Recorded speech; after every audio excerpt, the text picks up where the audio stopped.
Hello guys, আপনারা দেখতে পাচ্ছেন আমি এই যে বাংলাদেশের একটি বিখ্যাত স্থান কুষ্টিয়া জেলার ঝাউদিয়া গায়েবী মসজিদ।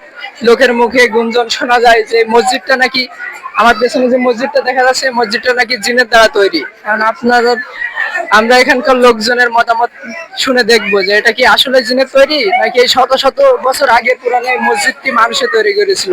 আসলে এটার রহস্য কি? চাচা, একটু কথা বলতাম। বলছি, আপনি কি এখানকার স্থানীয়? বলছি, এই যে মসজিদটা আমরা শুনি যে এটা নাকি গায়বী মসজিদ, না গাই মসজিদ না। এটা গায়বী মসজিদ না? মাছ কখন গাইবে হয় গাইবে হয় কেমন এগুলো সাধারণ সমাজ আমাদের তৈরি। তাহলে পুরাতন আগের আমলে মানুষই তৈরি করেছিল, তাই তো?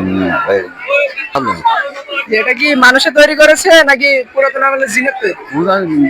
আমরা জানি না ওরা আগে তৈরি ছিল। বলছি, এটা নাকি জিন দ্বারা তৈরি গায়বী মসজিদ, আপনার মতামত কি? মতামত এটা আমরা তো সঠিক জানি না, হয়তো প্রাচীন কোনো মসজিদ হবে শাহী আমলের। তাছাড়া আমাদের তেমন কোনো ইয়ে নাই, আপনি বলতে চাচ্ছেন যে এটা প্রাচীন আমলের মানুষই তৈরি করেছে, তাই তো? এইরকমই আর কি। আচ্ছা ভাই, থ্যাংক ইউ।